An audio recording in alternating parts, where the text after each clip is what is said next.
Sequential implementation क्या है? एक ऐसा मॉडल है, एग्जीक्यूशन का मॉडल है जिसमें प्रोसेसर की हर इंस्ट्रक्शन को हम जो है वन बाय वन जो है एग्जीक्यूट करते हैं, एक के बाद दूसरे एग्जीक्यूट करते हैं। प्रॉपर एक इंस्ट्रक्शन को साइकिल दिया जाता है, ठीक है। पाइपलाइन का कॉन्सेप्ट हम इसमें यूज़ करते हैं सीक्वेंशियल इम्प्लीमेंटेशन ऑफ इंस्ट्रक्शन में, ठीक है। नेक्स्ट जो है इसमें क्या होता है, it has small set of instruction, simplified registers को हम यूज़ करते हैं, कंप्यूटर के बेसिक कंपोनेंट्स को हम यूज़ करते हैं अपनी इंस्ट्रक्शन को एग्जीक्यूट करने के लिए हम यूज़ करते हैं। अब इसके कुछ फेजेस हैं कि सबसे पहले इंस्ट्रक्शन एग्जीक्यूट फैच होगी, प्रोग्राम काउंटर से लेंगे हम इंस्ट्रक्शन, नेक्स्ट इंस्ट्रक्शन के बाद उसे मेमोरी में लोड करेंगे, उसके बाद जो है फैच करने के बाद इंस्ट्रक्शन रजिस्टर में रखेंगे, उसके बाद जो है इसके बाद जो है आप जो है उसका कोड चलाओगे, मल्टीप्लाई 86 का कोड चलाओगे आप जो है, मैंने कहा ना उसमें आप जो है 64 बिट के रजिस्टर में मूव करो तो उसका सिंटैक्स डिफरेंट है। देखिए ये वाला जो सिंटैक्स आर मूव वेल का है, क्या करें, लोड इमीडिएट वैल्यू 5 की वैल्यू को मूव करो EAX में, ठीक है। EAX में 5 की वैल्यू को मूव करो, ठीक है। ये इंस्ट्रक्शन इसलिए हम वर्क कर रहे हैं। आगे इंस्ट्रक्शन डिकोड उसके बाद करते हैं, जैसे हम 32 बिट में, जैसे हम 16 बिट के वर्जन में हम वर्क करते थे, ऐसे ही जो है हम 64 बिट के वर्जन में जो है वर्क करते हैं। उसके बाद ALU क्या है आपका परफॉर्म, ठीक है। ALU क्या करेगा, आपकी इंस्ट्रक्शन को एग्जीक्यूट करेगा, अर्थमेटिकल लॉजिकल ऑपरेशन जो है उसमें परफॉर्म होंगे, ठीक है। उसके बाद मेमोरी एक्सेस वाला क्या होगा, अगर आपने किसी मेमोरी का आपको चाहिए, किसी मेमोरी में स्टोर करवाना है फाइनल रिजल्ट, तो उसको जो है उसमें रीड राइट का ऑपरेशन परफॉर्म करते हुए मेमोरी में जो है हम रखवाएं। अच्छा जी, अब इस मैसेज को देखिए, इसमें 2 नंबर लिए जा रहे हैं, उसको डिवाइड किया जा रहा है और बताया जा रहा है प्रोग्राम में आपने बताना है कि भाई ये क्वोशंट है, ये रिमाइंडर है। आपको इस चीज़ के बारे में पता होना चाहिए कि क्वोशंट कौन से रजिस्टर में स्टोर होता है, रिमाइंडर किस रजिस्टर में स्टोर होता है। ये हम ऑलरेडी जो है अपनी टॉपिक बुक के टॉपिक में जो है कवर कर चुके हैं, ठीक है। बस क्या है, आपने थोड़ा फॉर्मल टाइप डिस्प्ले करना है, reminder is, numerator is, denominator is, quotient is, ऐसे करके आपने जो है बतानी है चीज़ें। लेकिन जो फाइनल ऑपरेशन है ना, वो आपको बस 1-2 लाइन में ही होना है, ठीक है। एक दफ़ा आपने डिवाइड करना है, क्वेश्चन भी स्टोर हो जाना है किसी रजिस्टर में, रिमाइंडर भी हो जाना, बस आप इसको जो है फॉर्मल करके थोड़ा जो है डिस्प्ले करवा देना। अब इसका कोड बिल्कुल सिंपल है। देखिए इधर से आप इनपुट ले रहे हो, उसमें सब्ट्रैक्ट कर रहे हो, क्यों कर रहे हैं, हम स्टार्टिंग में भी हमने कहा कि हम एसकाई में कन्वर्ट करने के लिए कर रहे हैं। अब उन्होंने कहा इनपुट AL रजिस्टर में जो है आप मूव करवा, एन क्या है हमारा इधर आपका जो है, इधर एन जो है आप डिनोट कर रहे हो, न्यूमिनेटर को आप जो है एन डिनोट कर रहे हो, तो आप एन में मूव करवा रहे हो AL को, ठीक है। AL को इसमें मूव करवा रहे हो आप जो है, डिनोमिनेटर को इनपुट कर रहे हो, फिर इनपुट कर रहे हो और इसको 48 में ऐड करके मूव कर रहे हो, डी में मूव करवा रहे हो, ठीक है। एन और डी एक वेरिएबल आपने जो है इधर डिफाइन किए हुए, इसको डबल बाइट टाइप के आपने डिफाइन किया, इसको इनिशियलाइज आप जो है यूज़र से इनपुट लेते हुए, आपको पता है जब यूज़र से इनपुट लेनी है, यूज़र ने इस इंटरप्ट के थ्रू इनपुट देनी है, वो आपकी AL में जानी है, ठीक है। ये आपको चीज़ पर हर दफ़ा जब भी इनपुट देंगे ना यूज़र से, वो AL में जाएगी। AL से अब इधर हमने एन में रखवा दिया, इधर AL से हमने जो है डी में रखवा दिया। उसके बाद डिवीजन का करना है, डिवीजन के लिए हमें AH को खाली करना पड़ेगा, AH में भी रिमाइंडर क्वेश्चन में कोई वैल्यू जो है स्टोर हो। उसके बाद एन को मूव करवाए AL में, बी को, इन दोनों को। अब बी जब डाइव बी करेंगे ना, डाइव बी क्या करेगा, जो चीज़ आपकी BL में होगी और जो चीज़ें AL में होगी, इसको डिवाइड करेगा और फाइनल रिजल्ट आपका BL में आएगा, ठीक है। उसके बाद पुश करोगे AX को स्टैक में, ठीक है। ये इसको फाइनल वैल्यू आपका जो रिजल्ट आएगा ना, उसको स्टोर करने के लिए आप जो है पुश करोगे। नेक्स्ट आपका इसमें ऐड कर रहे हो ये वाली 2-3 लाइनें, तो आपको पता है ना, नेक्स्ट ये सारी लाइनें हैं, ये आप अगली लाइन के स्टार्ट मूव करवाने के लिए यूज़ करते हो, ठीक है।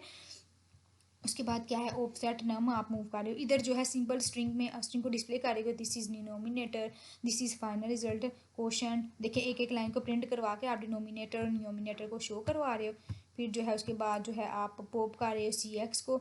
उसके बाद फिर जो है क्वोशंट को डिस्प्ले करवा रहे हो, क्वोशंट कहाँ पे स्टोर है ये आपको पता होना चाहिए। बिल्कुल सिंपल सा प्रोग्राम है, ठीक है। उसमें क्वोशंट में भी आपने, अच्छा क्वोशंट में भी आपने जो है ना 48 को ऐड करना है, ताकि जो क्वोशंट का भी आए, क्वोशंट में भी 0 आए, में भी 3 आए, 4 आए, जो भी आपका क्वेश्चन है उसको ज़ाहिर है आपने डिस्प्ले तो करवाना है ना, उसको डिस्प्ले करवाने के लिए आपको उसको डेसिमल में कन्वर्ट, स्काई में कन्वर्ट करना पड़ेगा। इस वजह से आप जो है 48 ऐड करोगे। ये लाइनें फिर वही हैं, बस कोड थोड़ा लेंथ ही अगली लाइन में जो है शो करवाने के लिए, रिमाइंडर को इधर आपने शो करवाना है, ठीक है। रिमाइंडर में भी देखिए 48 ऐड किया ताकि उसे ओरिजिनल फॉर्म में कन्वर्ट कर सकें। अच्छा जी, एक इधर नेक्स्ट प्रोग्राम है कि आपने लोअर केस से अपर केस में जाना है, लोअर केस की एक स्ट्रिंग है उसे अपर केस में कन्वर्ट करना है, और आई थिंक ये जो स्ट्रिंग है ये यूज़र से ही लेनी है आपने, ठीक है। इधर से आपने जो है इधर से आपने count the length of string के लिए आपने BL किया, ऑफसेट इसमें मूव करा, इधर आप जो है पूरी लूप यूज़ कर रहे हो, ये लूप आप यूज़ कर रहे हो। जंप L1 लूप किस लिए आप यूज़ कर रहे, 13 तो आपको पता ना एंटर की को कंपेयर करने के लिए, कि एंटर की तो नहीं प्रेस की, ये लूप आप यूज़ कर रहे हो किसके लिए, आप जो है यूज़र से इनपुट लेने के लिए, स्ट्रिंग को इनपुट लेने के लिए आप यूज़ करें। जैसे इनपुट आपकी कंप्लीट हुई, इसके बाद आपने स्ट्रिंग को शो करवाना है। प्रिंट स्ट्रिंग का लेबल है, इधर आपने स्ट्रिंग को शो करवाना है, ठीक है। शो करवाने से पहले आपको उसे अपर केस में कन्वर्ट करना पड़ेगा, तो आपको फिर दोबारा लूप चलानी पड़ेगी, ठीक है।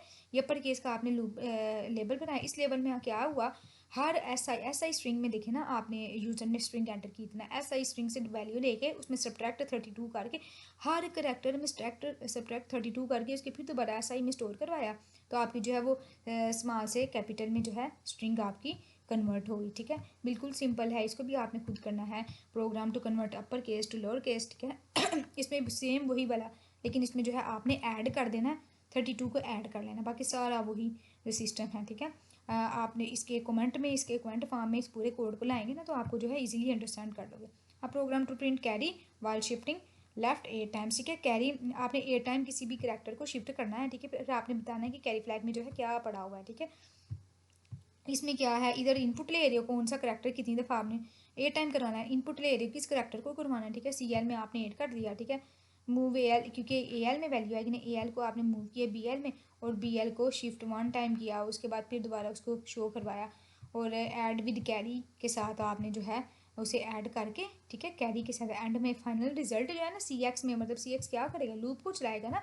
देखें इधर जो है लूप बार बार चल रही है, कितनी दफ़ा चलेगी लूप, जब तक जो है आपका 8 टाइम लूप चलेगी, ठीक है। और हर दफ़ा एक शिफ्ट होगी, हर दफ़ा एक शिफ्ट का ऑपरेशन होगा, और आपकी 8 दफ़ा जो है ये लूप चलेगी, और फाइनल आपका रिजल्ट जो भी हर दफ़ा निकलेगा उसको कैरी, उसमें कैरी ऐड करते जाओगे, और जो है 48 भी ऐड करते जाओगे, ताकि उसे जो है स्काई में आप जो है कन्वर्ट कर लो, ठीक है। बिल्कुल सिंपल प्रोग्राम है। नेक्स्ट आपका program to check the input number is positive और नेगेटिव, पॉजिटिव और नेगेटिविटी चेक करनी है आपने, ठीक है। उसके लिए पॉजिटिव और नेगेटिव नंबर चेक करने के लिए आप ग्रेटर दैन इक्वल टू लगाते हो ना, ग्रेटर दैन इक्वल टू 0 अगर तो आपका नेगेटिव है। इधर पॉजिटिव के लिए हम कंडीशन देख लेते हैं, चेक नंबर, कंपेयर करना है नंबर को नेगेटिव साइन से कंपेयर करना है, ठीक है। स्काई में इसकी वैल्यू कन्वर्ट करने की ज़रूरत नहीं, फिर उसकी बेस पे आप जो मैसेज शो करवा देना है पॉजिटिव है कि नेगेटिव। यहाँ पे आपकी स्लाइड खत्म हुई। अब आपका सिर्फ जो है प्रोग्राम्स रहते हैं, कन्वेयन के प्रोग्राम रहते हैं, इनको जो है मैं आपको प्रॉपर जो है वीडियो बना के समझाऊंगी। इसके अलावा आपकी जो आपके लैब मैनुअल्स हैं उसके भी मैंने आपको प्रोग्राम अभी स्टार्ट करवाने हैं, वो भी देखते हैं।